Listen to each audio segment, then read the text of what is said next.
Hello and welcome to yet another exciting episode of iBuzz. I'm your host Nosheen Bukhari, bringing you the most latest and exciting news from showbiz world. In today's episode, we will discuss how female Asian and Pacific Islander characters are still objectified in most of the Hollywood movies, followed by an interview from a young and emerging artist, Nimra Rafique. But first things first, let me quickly take you to the top stories of the day. Female Asian and Pacific Islander characters are still objectified in films.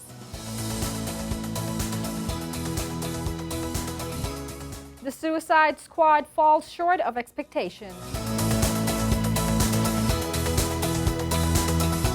Lady Gaga, Tony Bennett unveil duet for I Get a Kick Out of You single.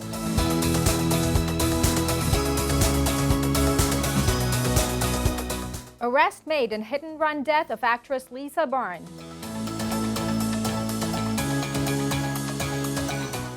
Billie Eilish's Happier Than Ever debuts at #1. And now moving to our top story of the day. Female Asian and Pacific Islander characters are more likely than female characters of any other race to be objectified on screen, according to a new report from the Gina Davis Institute on Gender in Media. These women have historically been exoticized and hypersexualized in Hollywood. Hence, the problem lingers today. To discuss this further, we have entertainment journalist Luke Hinton with us. Luke, welcome to the show. Hi, thank you for having me. So, Luke, researchers found that 17% of female API characters were verbally objectified, meaning they were catcalled or subjected to comments about their appearances, and that 13% were visually objectified, meaning the camera focused intensely on their bodies. How would you like to comment on that? Well, I just think sadly it's not too much of a surprise given where Hollywood currently is.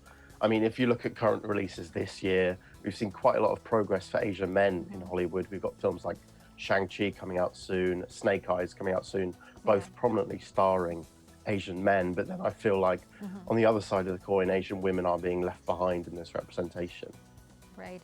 And Madeline Donano, the president and CEO of Gina Davis Institute on Gender in Media, said that they found that it was more common for the API female characters than the Caucasian female characters or other non-API women of color characters. Now, what specific agendas do you think some filmmakers can have in mind to specifically represent Asian women like that? Well, I've done a lot of research into cinema and race and how those entanglements can be really rooted in a lot of stereotypes. And I do think more than often, if you see an Asian woman on screen, it's in a role that's subservient in some way, particularly to a white man. So you're looking at, if you look at Harry Potter, the one example of a prominent Asian female character is a love interest to one of them. If you look in Star Wars, the recent trilogy, the one Asian woman character, again, plays a subservient role in one of them that doesn't appear in the next one. I think a lot of it is rooted in maintaining hierarchies that really we ought to move past at this stage. Right. And Luke, this sort of representation in the movies increases the likes for Asian women to be vulnerable to violence, according to some studies. What is your take on that? Well, I think it's inevitable, really, that people will see something on screen and then it becomes a de facto, a stereotype, a way for people to get away with things. And that's why we need to work a lot harder than we currently are to move past these scenarios. Because if people are seeing this on screen, they're going to think they've got some sort of license to treat people the way they're being treated on screen. So it has to start with what we see on our TVs every night. We need to make sure that it's progressive, or society in general will not become progressive. Right. Madeline Donano also stated that storytellers write what they know or what they love, which means they're least bothered about cultural appropriation, which is also a case of misinformation. What do you think about that? I think it's true that most of Hollywood, most big films you see nowadays are written by white men. Yeah. So inevitably you're going to get stories that are framed from that perspective and don't allow room for more diverse characters to arrive, which is why it's nice to see someone like Chloe Zhao winning the Oscar this year, or films coming out later this year like Eternals, which is going to do something different in the action genre, which, as we know, is so rooted in white men being the pinnacle. Right. Although we have series like Never Have I Ever breaking the stereotypes about Asian families, However, Asian and Pacific Islander representation still has a long way to go. How would you comment on that? I think it's true. I think we've seen some good examples recently. I also think something like Moana was quite a powerful way of doing it, something like the recent Mulan reboots. But again, we can pick a handful of examples compared to tens and tens of massive Hollywood films that come out without these characters, these identities being portrayed. So until we see more of a balance and more equal representation, I'm not sure how to move past something like this. Right. And Luke, sometimes it's not only about a specific ethnicity or a community that is targeted, but the target seems to be women in specific by the looks of it. And we have heard it from mainstream actresses like Scarlett Johansson, Sharon Stone, and a few others just recently, where they mentioned that women were presented as bodies and not as humans in full. So how do you see this? It's true. And again, I think this boils down to the people that are behind the camera and writing the scripts. We've got a lot of white men out there who are making the sort of films they would have wanted to watch when they were younger. And more often than not, they're films that objectify women hugely, which is why it's so refreshing when a film like Black Widow comes out that's directed by a woman and it treats its female characters with respect. But we need a lot more of that across the board, really. There's even the new Suicide Squad film that's just come out, there's still quite a bit of objectification of the female characters in there. And it really does beg the question, why do we still need to have this in our films? What is this for? What purpose is that actually having? Right. And Luke, in your opinion, how this can be fixed? Do you think that viewers can make a difference through a boycott of such films, or the film associations also need to play their due part in it? I think it's multi-pronged. I think it's important that audiences stand up and say, look, we're not happy with this. And I do think sometimes that can happen, or sometimes it can, sometimes it's sort of done in the wrong way. If you look at the whole Star Wars controversy a few years ago with Rose Tico, there was a really, really horrible backlash from the fan communities. And that's the sort of toxicity that we need to work past in the community. But also, I do think it comes down to the people behind the camera. We need to make sure producers are helping to get young artists from diverse backgrounds that you wouldn't normally see in Hollywood in there to have their chance, because until that happens, ultimately the final product on the screen is going to remain the same. Absolutely. Luke, thank you very much indeed for being with us. Thank you. That was Luke Hinton discussing how women are objectified in Hollywood. And now moving to other story details of the day. The Suicide Squad collected $26.5 million from 4,002 North American theaters. Those ticket sales of the R-rated comic book adaptation directed by James Gunn were easily enough to lead domestic box office charts despite falling short of expectations heading into the weekend. There were several factors contributing to its less than stellar start, including but not limited to growing concerns over the Delta variant of COVID-19, the Warner Brothers film's hybrid release on HBO Max at no extra charges to subscribers, and its R rating. An opening weekend below $30 million is not surprising given the ongoing pandemic, but it's disappointing because the Suicide Squad cost $185 million to produce and many millions more to promote globally. Lady Gaga and Tony Bennett finally released their official duet for the hit single I Get a Kick Out of You. The song is part of several covers the Broadway composer will be releasing for his Love for Sale collection. The official album was announced as early as August 3rd and will be released by the 95-year-old singer on October 1st via Columbia. Love for Sale will also serve as Bennett's last studio album, given his ongoing battle with Alzheimer's disease. An arrest has been made in hit-and-run incident that led to death of Gone Girl actress Lisa Baines in June. The NYPD announced that 26-year-old Brian Boyd was arrested Thursday. Possible charges include leaving the scene of an accident resulting in death and failure to yield to a pedestrian, according to police. Baines, who appeared in numerous television series and films, died after suffering injuries sustained from being hit by a scooter on June. She was 65. Pop star Billie Eilish has earned her second UK #1 album after Happier Than Ever went straight to the top of the charts. The star's second studio album scored 39,000 chart sales to claim this week's top spot. That's slightly down on the 48,000 sales her debut, When We All Fall Asleep, Where Do We Go, achieved in its first week on sale in 2019. The 19-year-old singer is now first international female artist to reach #1 with her first 2 albums since Lana Del Rey with Born to Die and Ultraviolence in 2012 and 2014. And that is it from our newsroom. We will be right back after a quick short break. Stay tuned.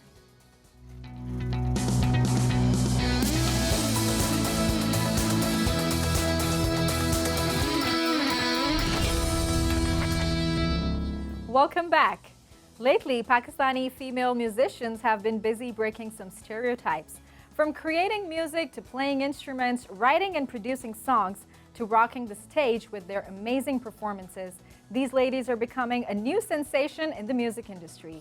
And Nimra Rafique, a young and talented vocalist and a musician, is one of them.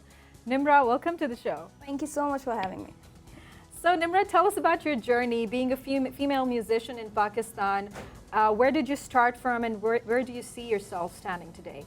It was end of 2006 when my school teacher forced me to go to this. I didn't want to sing because I don't know, I didn't like it ever. But I started my journey from this reality show. I was in top 12 and then I got eliminated. And then I actually started because I knew people, because it was on TV channel. So obviously we knew people. They used to invite me on morning shows, Right.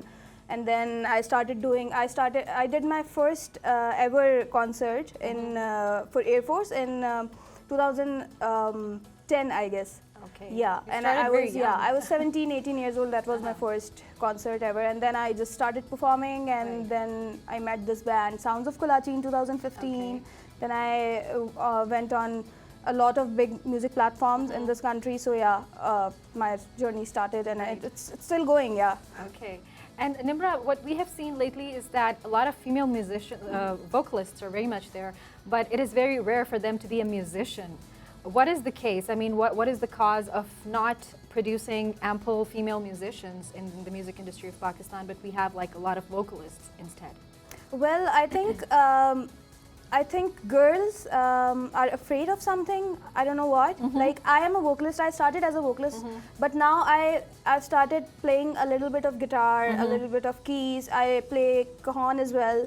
I play percussions as well. So yeah, I like to explore things, and there are a lot of musicians, but I don't know, somehow they're not getting the opportunities, or they're not coming up on front, because I know a lot of musicians from Karachi, Islamabad. They are really, really good. There was this music platform where there was this all-girl band. All the girls are, They're amazing. musicians, yes. I think they should come up. They should put their videos on social media, because nowadays social media is the only thing to promote our own self. Right. And Nimra, you are a self-taught musician and a vocalist, of course, but how much do you feel the need of platforms, music platforms, especially for female singers to, present their talent and hone it? I think we need a lot of music platforms to do that, because when I started, there were few female vocalists. Now there are a lot. Like, female musicians are more than the male musicians these days. And the only issue I see, I believe that people are more concerned about their looks. People are more concerned about how presentable clothes they are, they yes. wearing, what shoes are they wearing. They're not focusing on their talent. I think they should focus on the talent, because talent is what making them, I am a self-taught musician. I always focused on my talent. I never focused on what I'm wearing or what I'm, But were you ever asked, because this is a part of the industry, to, there is a demand for you to look in a certain way. Sometimes you're asked to lose weight. Sometimes you're asked to, put your, makeup on, or you wear your hair like this. There are a lot of instructions, especially for females in this field. But how do you cope with it? Were you ever encountered with such a situation? And if yes, what did you do, and what did you, give as an advice, a piece of advice to the female musicians? Well, when I started, I remember I used to wear burqa. So because I used to live in a very small town, so we had to go all the way through bus and all. So I remember about that reality show that the producer said, just take off your burqa and then you'll go inside. So I was 14 years old, so I did that. When I think about that, now I just want to give one message, because I never listen to anyone. If someone tells me that I'm fat or something, because I am, you know, I have my talent, I have my voice, I have my, you know, brain to compose and write. I have nothing to do, it has nothing to do with my weight or the clothes I'm wearing. So I just want to give one message to all the female, that just ignore. If you want to lose weight, lose it for yourself, not for anyone. Like, if someone is telling you that you're not looking good on camera and you just have to lose, no, I've been through a lot. I've heard a lot. Yes. Yeah, so I'm like, okay, I am okay the way I am. You're used to listening to these comments? Yeah, every time. Like, I know that after this show, someone is going to comment. So it means that it does not matter. If you're talented, if you're highly talented, then your focus will automatically go to the talent and not to your looks. That is an absolutely amazing message. So Nimra, do you write your own songs as well? Yes, I released 2 songs. 2 songs are out and working on my album these days. All the songs, 6 songs of them are written by me and composed by me. 2 of the songs are composed by Hassan Ali Afandi. I'm working with the Lal series. Okay. It's a Pakistani platform, so we're working together on my album, and hopefully we'll release it this year, end of this year, inshallah. Yeah. Wish you all the best for that. Tell us about your experience for working as a backing vocalist, and then, you know, given a platform where you are now acting as a mainstream artist, and at the same platform where you started as a back vocalist, you were given a chance to perform your own song. So how did you feel about that? It was like dream come true, because I started as a backing vocalist. I still do that. I love to do backings. I was doing for you, like, but even if I'll be offered for backings again, I will do it. People tell me that now you're a main artist, don't do that, but I don't care. I mean, I love singing, so if either it's backings or main singing. But yeah, my experience with coming from backings to the main vocals was like, I was crying when I was on the main vocals. So yeah, it's like you didn't believe that. Yeah, I didn't. I still watch myself in videos and I'm like, oh, okay. So yeah. It's like, yeah, dream come true situation. Right. And how do you like keep up with the entire thing? Like you're a song producer, you're a songwriter, and then you compose your own music. I mean, it's a one-woman show right now. So how do you like keep up, and do you keep on practicing, and do you get ample time? Because we're all, you know, we have second jobs, we have day jobs, we have like a life of ours where we need to, you know, have some money to pay the bills. But alongside, when you're into such field, which we know that you don't make a lot of money. So how do you keep up with it? Well, one thing I want to, you know, proudly say that I am paying my bills from music. Okay, so yeah, I am doing. That's a plus. A single thing I know is music. So that's what I'm doing these days. I just keep practicing every day. I'm singing all day, like all day. And I recently learned guitars in lockdown when the COVID happened. So yeah, I started learning guitars, I started learning keyboards. So now I can produce my own songs, and I can, you know, compose my own songs. And I think I love doing it. So yeah. That's the news for me to know that you're paying your bills with music, so it means that it is possible to make good money. Yeah, but being an emerging only if artist. you work hard. It's not like if you work hard, then you can do it. If you don't work hard, you just want it like right away. Like this, no. Right, right. So Nimra, what are your expectations from the mainstream artists for those who are emerging artists? Like, do you see them as an institute, or do you see them as a competition? I mean, what are your expectations from mainstream artists? Well, for us, emerging artists, we don't feel competition. We get inspired, but I don't think they feel the same. I think they should give us chance. They should promote us, because now they are there, they're stars, you know. Now it's time for us, and after us, people coming after us, it's our job to, you know, promote them. So there is a little, you know, little confusion between all these things. I think this should not happen, and each and everyone should, because you know, every single person has their own style, have their own capabilities. There is no competition. I don't think there is any competition. I think everyone should support each other. That is beautiful. Nimra, I've heard that a latest album is being released soon by you. So would you like to sing an original for us today? Of course, yeah. Okay.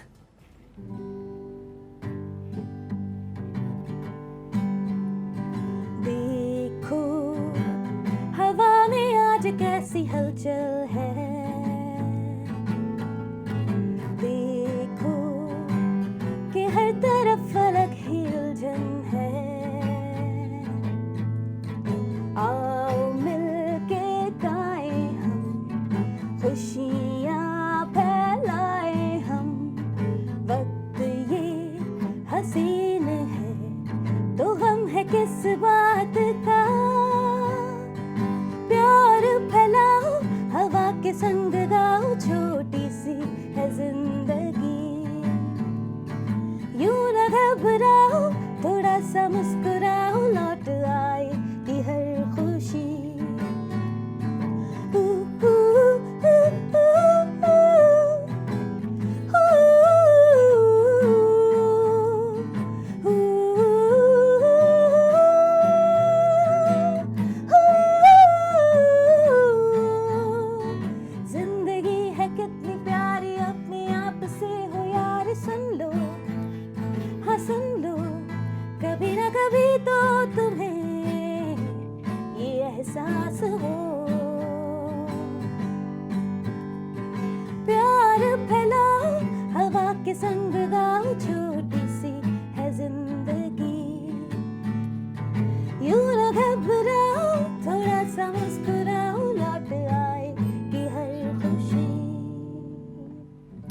That was amazing. That was beautiful, Nimra. Thank you very much indeed to join us. Pleasure. Thank you very much. Thank you so much. That was Nimra Rafique with her brilliant voice. And that is it from today's episode. We hope you liked it. Don't forget to share your feedback on the social media link mentioned down below. We'll see you next time. Until then, take care and goodbye.